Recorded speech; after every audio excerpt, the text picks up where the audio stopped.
Before we get started, we upload new story every day, so be sure to subscribe to our channel and turn on the notification bell so you don't miss any of our daily uploads. They say blood is thicker than water, but I learned at 65 that sometimes blood can poison everything it touches. My name is Julie Parton, and this is the story of how my sister's wedding became the day I finally stopped apologizing for choosing justice over family loyalty. The ivory invitation arrived addressed to Ms. Julie Parton. Not Judge Parton, not the Honorable Julie Parton, just Ms. My 40 years on the federal bench, including 23 years as a federal appeals court judge, reduced to a simple honorific. The deliberate slight cut deeper than I cared to admit. Inside, elegant script announced the marriage of Caroline Vance to Senator David Sterling. I stared at that invitation for a long time, remembering when Carly and I were children sharing secrets in our grandmother's garden. Somewhere along the way, my little sister had transformed into a woman who saw my integrity as a personal affront to her ambitions. The phone call came 3 days later. Carly's voice carried that honeyed tone she reserved for manipulation. "You got the invitation," she said. "I hope you'll come. It's an important family event after all." The word family hung between us like a challenge. "Family," I repeated quietly. "That's an interesting choice of words, Carly." Her voice sharpened immediately. "Look, this is my wedding day. David is my future. Don't turn it into one of your courtroom dramas. Just come, smile, and try not to make anyone uncomfortable with your rigid principles for once." The line went dead. I sat in my study, surrounded by law books and commendations, feeling more isolated than I had in years. The next morning, I confided in my friend Margaret Chen, a retired Supreme Court justice. I told her what I had never articulated to anyone else. 40 years ago, when I was 25 and working as a federal prosecutor, I had uncovered evidence that exonerated David Sterling's father from a corruption charge. The case had been a political setup designed to destroy a rising star. The evidence was clear, but my family made their position equally clear. "Let sleeping dogs lie," they said. "Think of the bigger picture." I chose justice. Senator Sterling's career was saved, but the cost was brutal. Mother never forgave me for what she called my betrayal of family interests.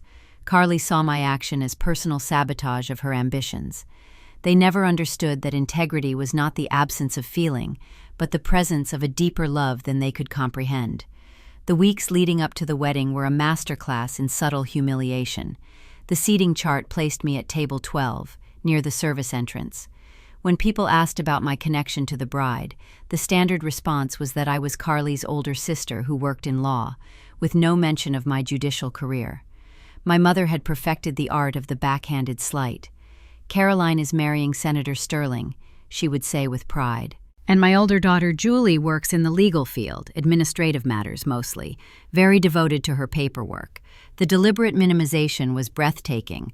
I had authored opinions that shaped constitutional law, but in my family's narrative, I was reduced to a bureaucrat shuffling papers. The night before the wedding, I almost didn't attend the rehearsal dinner.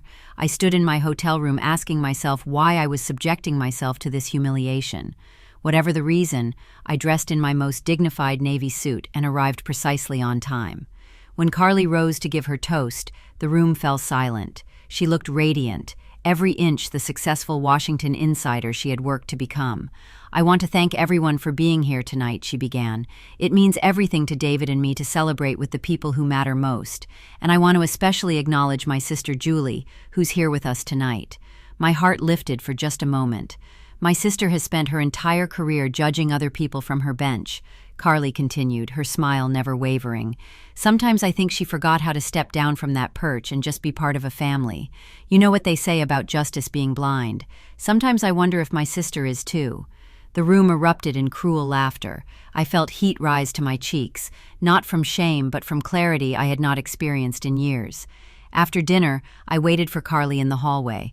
When she emerged, I stepped into her path. "Did you get what you wanted out there?" I asked quietly. Her facade dropped instantly.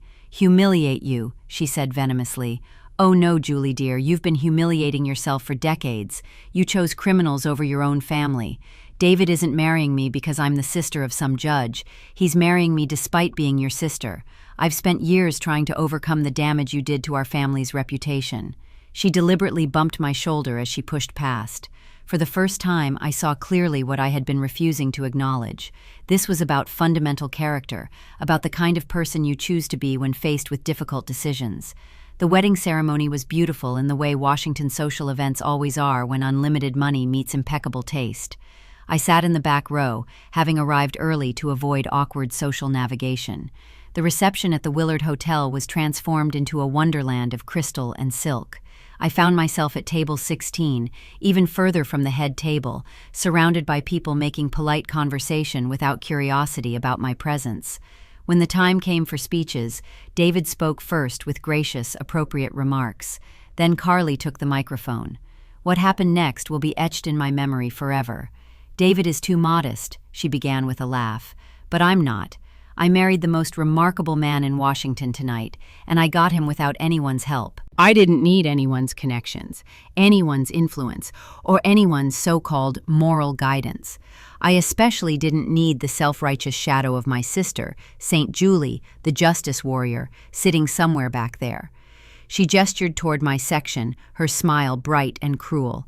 Let's give a round of applause to the guardian of justice who somehow managed to be a disgrace to the Vance family name. The silence that followed was different from the earlier laughter. This went too far, even by Washington standards. I stood slowly, not from anger, but from peaceful resolution.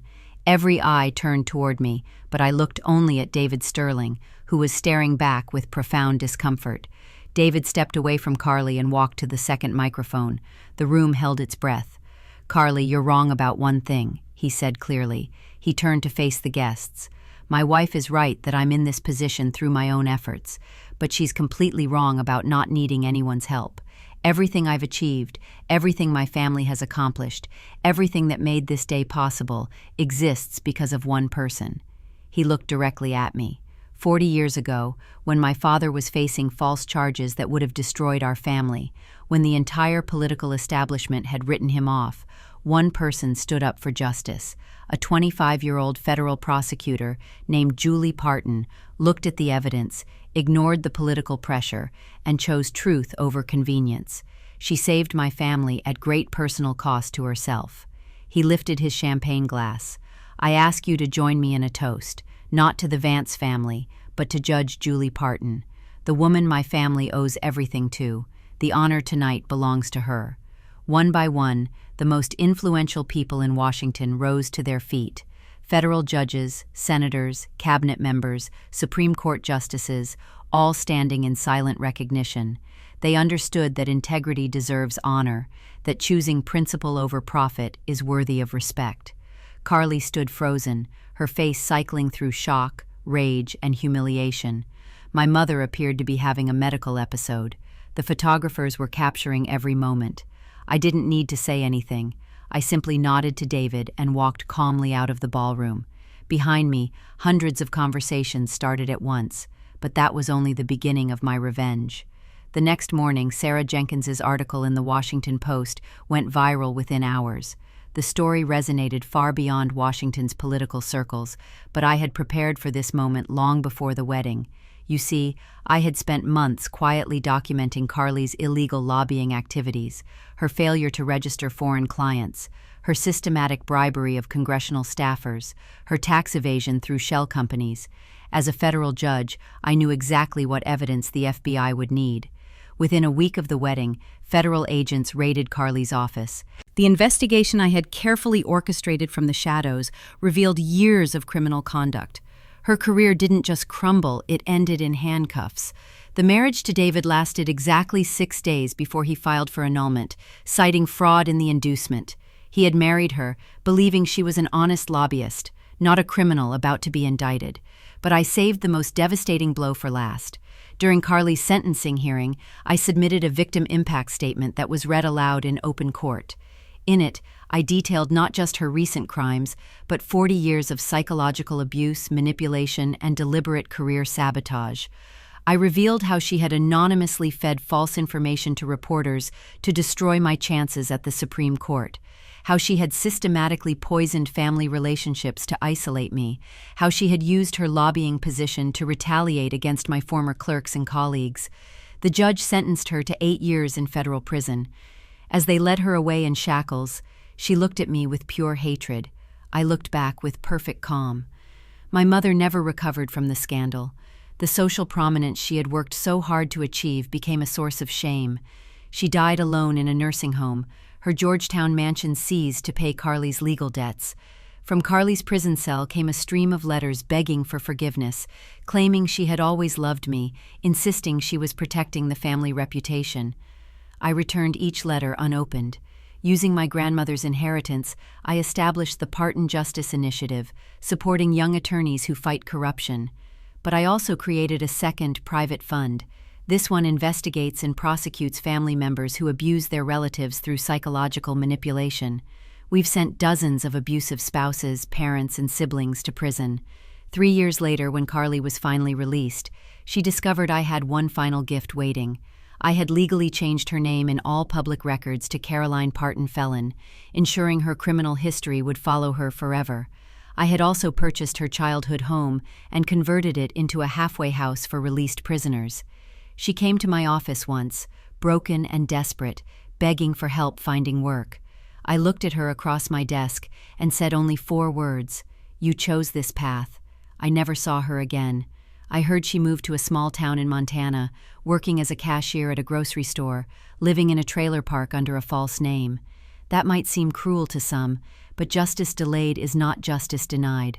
For 40 years, I had absorbed their cruelty, their manipulation, their systematic destruction of my reputation and relationships. They had counted on my integrity to protect them from consequences. They were wrong. The foundation thrives now, supporting hundreds of attorneys who choose principle over profit. But late at night, when I review the files of family abusers we've successfully prosecuted, I feel something deeper than professional satisfaction. I feel the quiet joy of perfect justice. They wanted me to believe that blood is thicker than water. But I learned something else entirely. Sometimes the sweetest water comes from watching toxic blood drain away completely. At 71, I have never been happier. Not because I destroyed my family, but because I finally learned that some relationships are worth destroying. The approval you need most is your own. The family that matters is the one you choose. And sometimes, the most loving thing you can do is ensure that those who hurt you can never hurt anyone else again. Justice, it turns out, really is blind, but it's also patient, thorough, and absolutely ruthless when the time finally comes. If you like this kind of content, make sure to hit the subscribe button, drop a like and a comment, and turn on the notification bell so you won't miss out on our new content.